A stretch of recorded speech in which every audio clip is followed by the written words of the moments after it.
আসসালামু আলাইকুম। মাতৃজগৎ টিভির সংবাদে সবাইকে আমন্ত্রণ জানিয়ে শুরু করছি আজকের সংবাদ। সাথে আছি আমি উম্মে হানি। ভারতের মাটিতে হ্যাট্রিক শিরোপার হাতছানি মেয়েদের সাফ ফুটবল নিয়ে আশাবাদী যুব ও ক্রীড়া প্রতিমন্ত্রী। স্টাফ রিপোর্টার রিনা আক্তার আখির প্রতিবেদনে দেখুন বিস্তারিত। ছেলেদের ফুটবলে সান মারিনোর বিপক্ষে ঐতিহাসিক জয়ের আনন্দের রেশ কাটাতে না কাটাতেই এবার ভারতের মাটিতে আরেকটি গৌরবময় অধ্যায়ের অপেক্ষায় রয়েছে বাংলাদেশ। গোয়ার মাটিতে অনুষ্ঠিত সাফ নারী ফুটবল চ্যাম্পিয়নশিপের ফাইনালে আজ মাঠে নামছে বাংলাদেশ নারী ফুটবল দল। টানা তৃতীয়বারের মতো শিরোপা জয়ের লক্ষ্যে লড়বে দেশের মেয়েরা। বাংলাদেশের নারী ফুটবল দল ভারতের মাটিতে বিজয় ছিনিয়ে এনে দেশের জন্য হ্যাট্রিক শিরোপা উপহার দেবে এবং ট্রফি নিয়ে বীরের বেশে দেশে ফিরবে বলে আশাবাদ ব্যক্ত করেছেন যুব ও ক্রীড়া প্রতিমন্ত্রী মোহাম্মদ আমিনুল হক।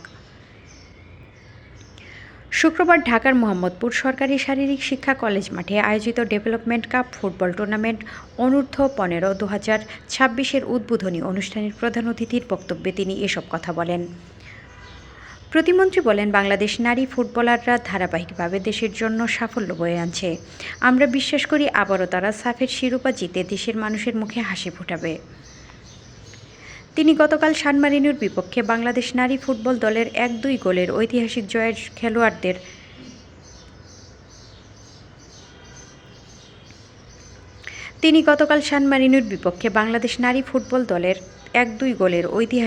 জন্য খেলোয়াড়দের অভিনন্দন জানান এবং গোয়ার অনুষ্ঠিতব্য নারী ফুটবল ফাইনালকে ঘিরে দেশের কোটি মানুষের প্রত্যাশার কথাও তুলে ধরেন।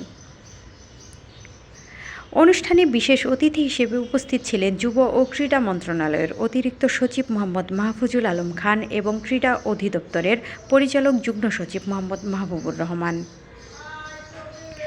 তৃণমূল পর্যায় থেকে প্রতিভাবান ফুটবলার খুঁজে বের করার লক্ষ্যে আয়োজিত এই টুর্নামেন্ট সম্পর্কে প্রতিমন্ত্রী জানান, দেশের প্রতিটি জেলায় প্রাথমিক বাছাই ও নিবিড় প্রশিক্ষণ ক্যাম্পের মাধ্যমে প্রতিটি বিভাগের 16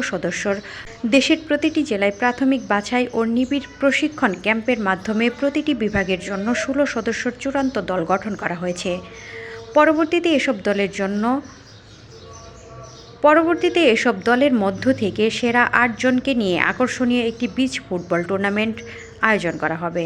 নিজের শৈশবের স্মৃতিচারণ করে প্রতিমন্ত্রী বলেন, একসময় আমিও সিলেট অঞ্চলের বিমান কাপ ও মামনি গোল্ড কাপের মতো টুর্নামেন্ট খেলেছি। সেই অভিজ্ঞতাই আমাকে আজকে এ অবস্থানে পৌঁছাতে অনুপ্রাণিত করেছে। তিনি আরও বলেন, বর্তমান প্রজন্মের খেলোয়াড়দের হাত ধরেই বাংলাদেশ ক্রীড়াঙ্গন আরও সমৃদ্ধ হবে।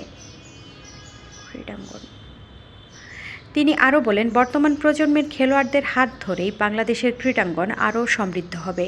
রাতারাতি সব পরিবর্তন সম্ভব না হলেও সরকার ক্রীড়া উন্নয়নের দীর্ঘমেয়াদী পরিকল্পনা বাস্তবায়ন করছে।